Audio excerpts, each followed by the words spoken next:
Ipapakilala po namin sa inyo si Kababayan Pride Fritz Friedman. He is the Senior Vice President at Sony Pictures, also California Commissioner. Ngayon, marami po sa kanyang kwento yung nakaka-inspire, nakakataba ng puso, and all of this, all of his hard work makes us proud to be Filipinos as well, especially since he represents very well for us, not just in Hollywood, but in the whole mainstream here in the U.S. Ngayon po, ipapalabas namin sa inyo yung pagpapatuloy ng aming interview sa kanya, kung saan ibabahagi po niya sa atin yung kanyang tips for success.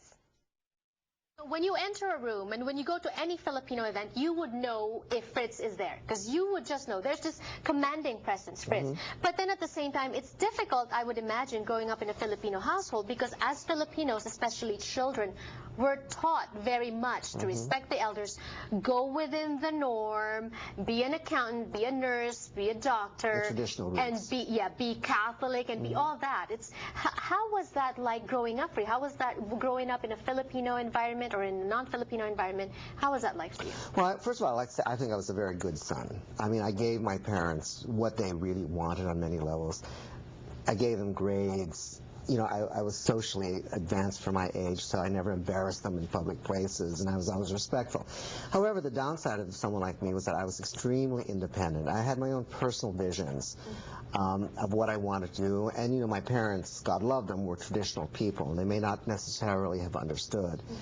And at the beginning, like all good children, irrespective of their nationality, you tend to do what your parents want to do. Right. So, you know, I wanted to be a physician, like my father was a physician, or go into those traditional areas. And then, but you know, at a certain point I said, you know, this is not me. I mean, this is really not what I want to do.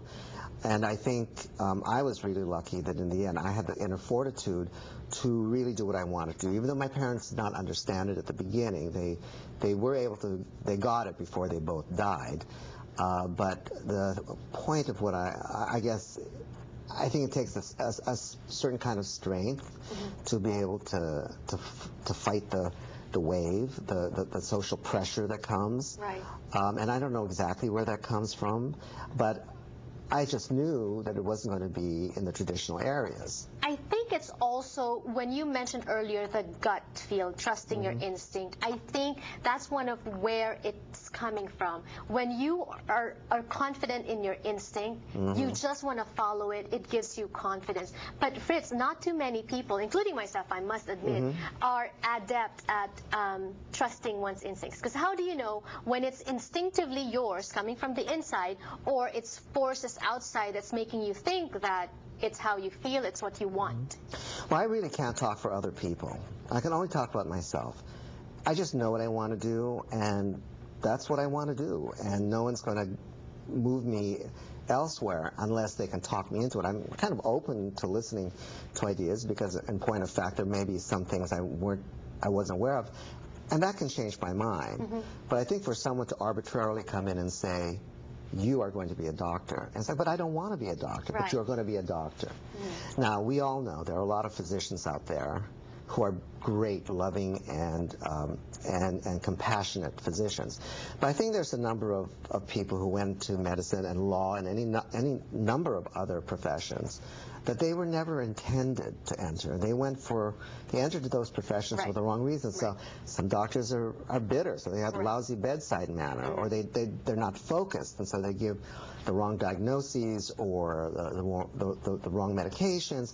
They're not focused. They don't find any joy in what they're doing. And of course, it's the patient, to a great extent, who suffers. And the patient gets mediocre work. They get a very negative experience, and it's really because there is no joy in what they're doing. I mean, if you find joy in being a cook or a maid or a chef or being a neurosurgeon, that's wonderful, but the important thing is that's what you want to do. You definitely exude joy. You definitely exude calm and confidence, which comes from the fact that you are accomplished, you're doing what you want. Are there any regrets? And I'm bringing this up because I want people that are experiencing hardships maybe, or stumbling blocks in their personal lives or in their careers to find the strength maybe or inspiration from your story to overcome those.